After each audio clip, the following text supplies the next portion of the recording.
Collectivism doesn't work even with a high-tech overlay. In fact, it will create the greatest forms of tyranny as we're now seeing. Go ahead and go to the next clip. You got it ready?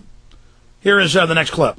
Patriotism, weapons, armies, navies, all that is a sign that we're not civilized yet. Kids will ask... hit pause. Didn't you... All that is a sign that we are humans that are warlike, and there's always evil people that want to dominate us.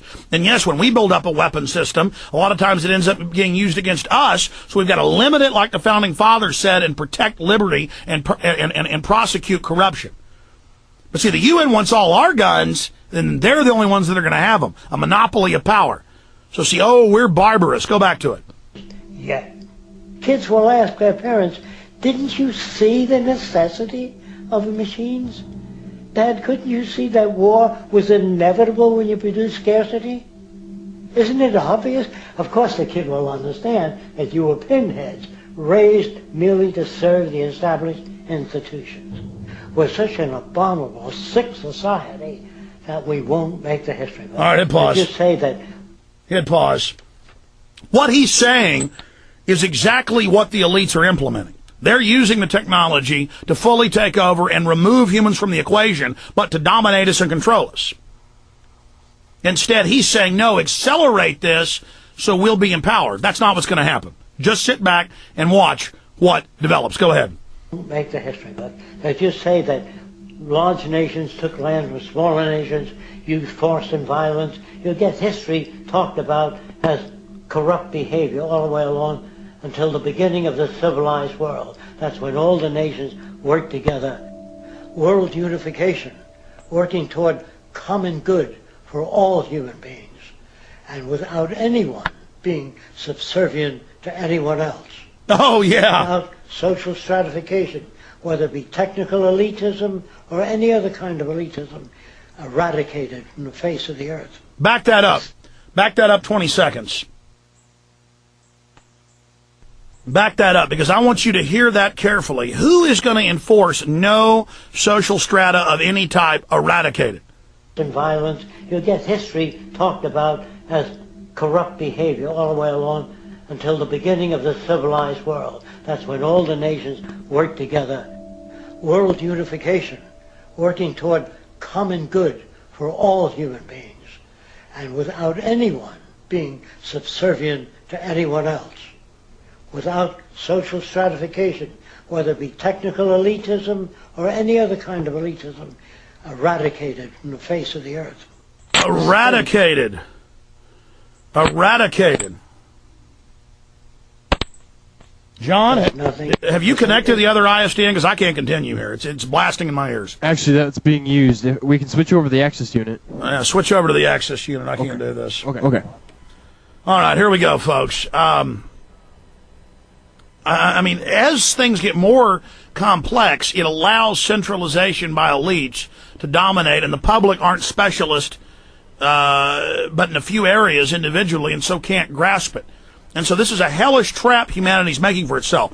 I am for technological development, but I am for education, open free market, the opposite of what we are seeing out of this. The opposite of what we're hearing from this. I'm going to analyze this more. I was watching this last night. And it was just blowing me away. They're going to eradicate the classes. Oh, look out, man. Oh, my God. The communists killed over 150 million people. And they show people spaceships and fancy machines and everything they were going to do. And Katie barred the door. And what are the bankers doing? The same thing.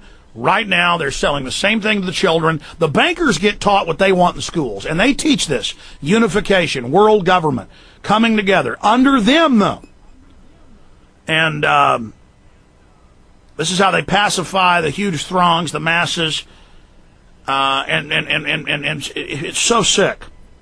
And then the exceptional get punished. The people that save and work hard but aren't corrupt, they get punished. And then the exceptional who are evil, they get to run everything. Not these delusional pipe dreams that we are witnessing here. All right, final segment coming up, ladies and gentlemen. And We'll continue tracking and covering all of this. Stay with me.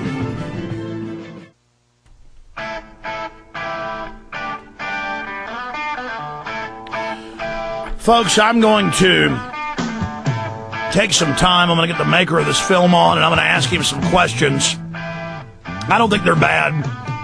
People always fall for the same tricks. And it's true that advanced technologies, automation, robotics can just absolutely empower humanity.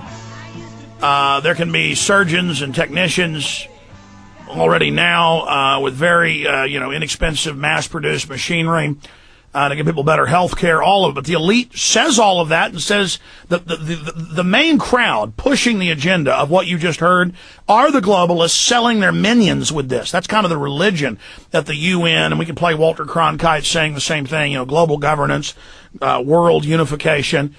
People don't want to be unified. It's going to be done by the sword, and there's going to be no nation to stand against the tyranny that runs it. And power corrupts absolutely, folks. Power corrupts absolutely. Power corrupts absolutely.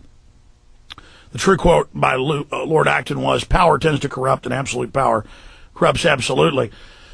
And so it doesn't work. The social planners, you look what they've done. They seize your children. They build prisons. It's horrible.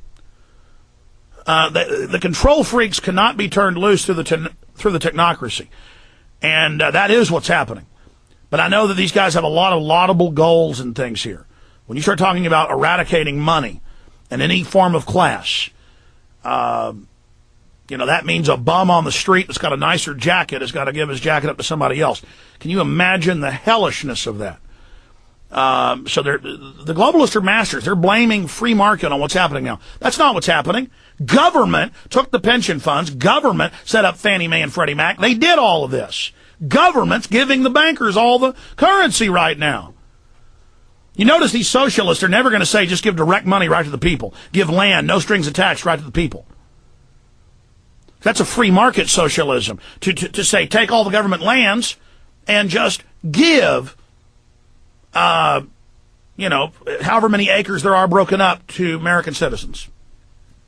Take the tens of millions of acres, take half the tens of millions of acres that are just in the West, and just give it each to American citizens. Well, the argument is, and it's a true one, a lot of people wouldn't want it, wouldn't want to take care of it, wouldn't care. But then people who wanted it, but then the government would corrupt that process of giving the land out. Regardless, it'd still be better than nothing.